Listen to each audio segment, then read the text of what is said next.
निर्वाचन क्षेत्रों का परिणाम गंभीर होगा और जो अछूत हैं वो फिर भी अछूत ही रह जाएंगे।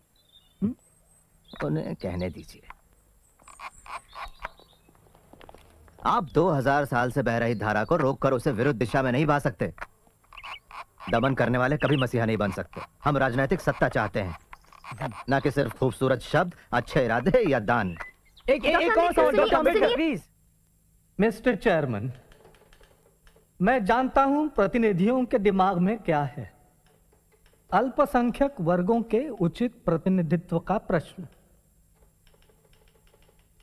हम राजी हैं मुसलमानों और सिखों को विशेष स्थान देकर समझौता करने के लिए, अर्थात इसके कुछ ठोस ऐतिहासिक कारण भी हैं। लेकिन जहां तक अछूतों का सवाल है, मैं और कांग्रेस दोनों विरुद्ध हैं उन्हें खास प्रतिनिधित्व देने के मामले में। अछूत हिंदू धर्म का ही एक हिस्सा है और उन्हें इससे अलग नहीं किया जा सकता। धन्यवाद। हमारे खिलाफ लड़ाई का बिगुल बच गया। भीम, क्या हुआ? उन्होंने अल्पसंख्यक कमेटी को स्थगित कर दिया है। मैंने सुना है कि वो मुसलमानों के साथ एक सौदा करने वाले हैं। सौदा किस तरह का? कांग्रेस मुसलमानों की 14 मांगे मान लेगी अगर मुसलमान हमारा विरोध करें तो।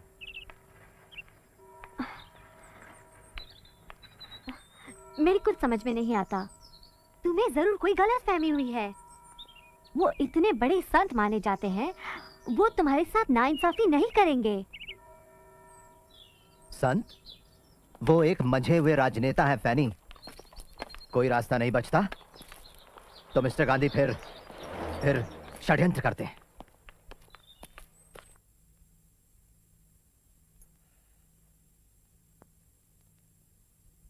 मिस्टर प्राइम मिनिस्टर और साथियों,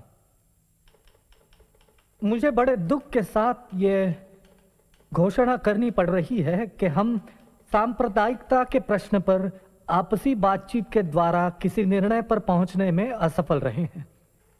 ये असफलता कमेटी के गठन में ही छिपी थी, जिसके सदस्य सरकार के प्रतिनिधि तो हैं मगर जनता के प्रतिनिधि नहीं हैं।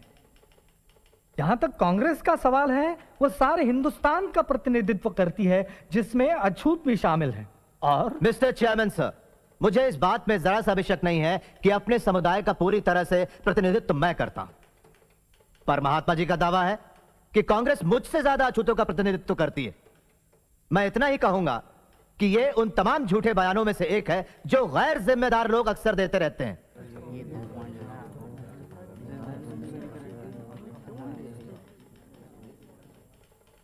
ऐसे टेलीग्राम पिछड़ी जातियों के लोग मेरे पास देश के कोने कोने से भेज रहे हैं। उनका कांग्रेस के आंदोलन पर बिल्कुल भरोसा नहीं है और वे कांग्रेस कार्यकर्ताओं के काम के तरीके का विरोध करते हैं। मैं एक और बात बताना चाहता हूं मिस्टर प्राइम मिनिस्टर कि अछूत वर्ग हिंदुस्तान में सत्ता परिवर्तन के लिए शोर नहीं मचा रहा है, लेकिन अगर यह हस्तांतरण होता है तो सत्ता सिर्फ कुछ लोगों के हाथों में, विशिष्ट वर्गों में या किसी खास दल के कब्जे में नहीं होनी चाहिए। उस सत्ता में सारे समुदायों की सही साझेदारी होनी चाहिए।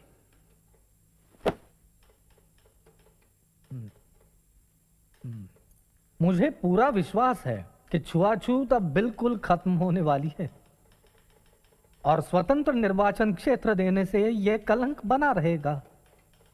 मैं हिंदुस्तान के एक कोने से दूसरे कोने तक जाकर यह समझाना चाहूंगा अछूतों को कि छुआछूत हटाने का यह तरीका नहीं है।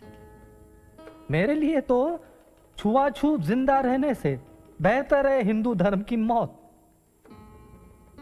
मैं बड़ी इज्जत करता हूं डॉक्टर अंबेडकर की, पर ऐसा लगता है कि जिस भयानक अन्याय की चक्की में वे पिस चुके हैं और संभवतः जिन कटु अनुभवों से वे गुजरे हैं, उनके कारण वे गुमराह हो गए हैं।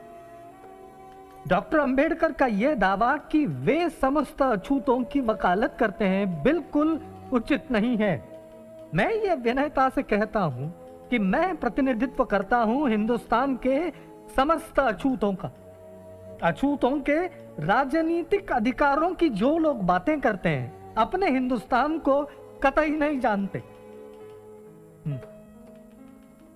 प्राणों की बाजी लगाकर इस तरह के राजनीतिक बंटवारे का मैं विरोध करूंगा।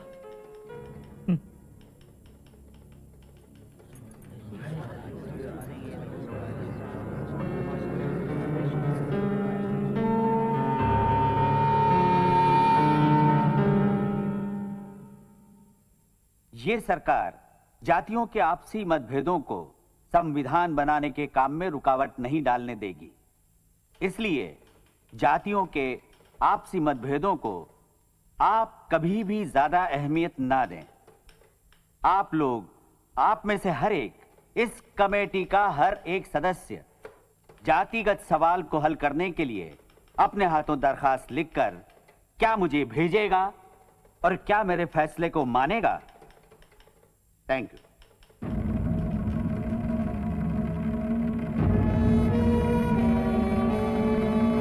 ब्रिटेन के पंत प्रधान मिस्टर मैकडोनाल्ड ने पिछड़ी जातियों को स्वतंत्र निर्वाचन क्षेत्र देने की घोषणा की है। यरोड़ा जेल में महात्मा गांधी ने कहा कि हिंदुओं का बंटवारा करने वाले इस निर्णय का वे तीव्र विरोध करेंगे।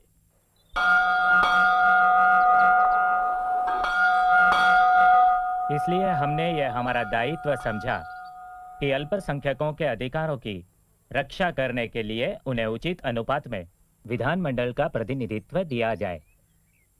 अतः मेरा विचार है मिस्टर गांधी कि आपको मेरा उत्तर यही होना चाहिए कि सरकार का निर्णय अचल है, और गंभीरता से स्वयं अपने आप से ये प्रश्न करें कि आपने जो कदम उठाने का विचार किया है क्या वो वास्तव में उचित है।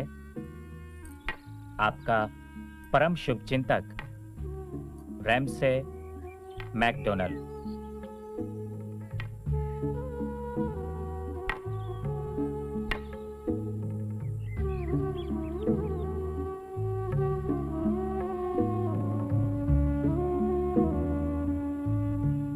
मैकडोनाल्ड के अलग चुनाव क्षेत्र की बात गांधी जी ने तो कभी मानी नहीं। लेकिन मुसलमान, सिख और ईसाइयों को तो अलग चुनाव क्षेत्र दिए गए हैं। वो उसका विरोध क्यों नहीं करते? सिर्फ हमें ही परे रखने की कोशिश क्यों कर रहे हैं वो? महात्मा जी के तरीकों की गहराई को समझना हम सामान्य जनों के बस में कहा। लेकिन महात्मा भी कोई अमर व्यक्ति नहीं है, ना ही कांग्रेस। महात्मा जी का विरोध करने के बजाय आप ये क्यों नहीं मान लेते कि वो छुआछूत दूर करने की बात को गंभीरता से ले रहे हैं? बहुत सारे महात्मा हिंदुस्तान में आए जिनका उद्देश्य छुआछूत दूर करना तो था, लेकिन कोई भी सफल नहीं हुआ। महात्मा आए और महात्मा चले गए, लेकिन अछूत फिर भी अछूत ही रह गए।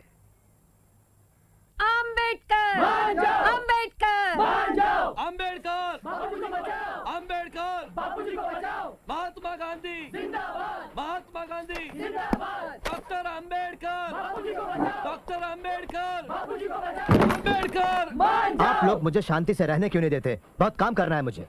वहाँ गांधी जी खतरे में है और ये यहाँ शांति से जीना चाहते हैं। आप जाकर क्यों नहीं मिलते महात्मा जी से पूना में? आखिर क्यों? मैं जो चाहता हूँ मैंने बता दिया। मुझे काम करने दीजिए। कल सुबह मुझे कोर्ट जाना है एक केस के लिए। क्या पैसा कमाना तुम्हारे लिए गांधी जी की जिंदगी से ज्यादा जरूरी है? मैडम पेरीन और मिस्टर ठक्कर, आप नहीं जानते आप क्या कर रहे हैं। आपके नेताओं को रोजी रोटी की कोई चिंता नहीं होती होगी। अगर मैं काम नहीं करूं तो खाओ क्या मेरा परिवार भूखों मरेगा। मुझे अकेला छोड़ दीजिए। डॉक्टर अंबेडकर, दुनिया भर से हमें तार मिल रहे हैं जिनमें गांधी जी की जिंदगी बचाने की प्रार्थना की गई है।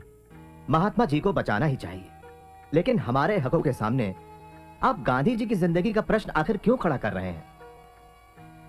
आप चाहे तो मुझे फांसी दे दीजिए, लेकिन अपने लोगों के हकों की बलि नहीं चढ़ाऊंगा सिर्फ गांधी जी की जिंदगी बचाने के लिए। आप गांधी जी से विनती करें कि वो अपना उपोषण एक हफ्ता विलंबित करें और फिर हल ढूंढिए इस समस्या का। गांधी जी के पास लोगों से बात मनवा लेने के अपने तरीके हैं। हमें भी अपनी इच्छा शक्ति दिखानी होगी। उपवास शुरू करके उन्होंने तो हमें खलनायक ही बना दिया। कौन है? बहनी, आपको तो बुखार था, आपको नहीं आना चाहिए था। उन्होंने अपना खाना बिना छुए ही भेज दिया। मुझे पता है वो बीमार थे इंग्लैंड में। बैठो। क्यों अपने आप को मारने पर तुली हुई हो? और भी बहुत सी परेशानियां हैं मुझे। खाएंगे नहीं? रमा, करीब 12 बजने को है, उपवास अब शुरू होगा।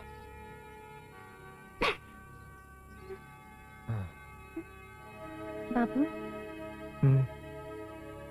धन्यवाद।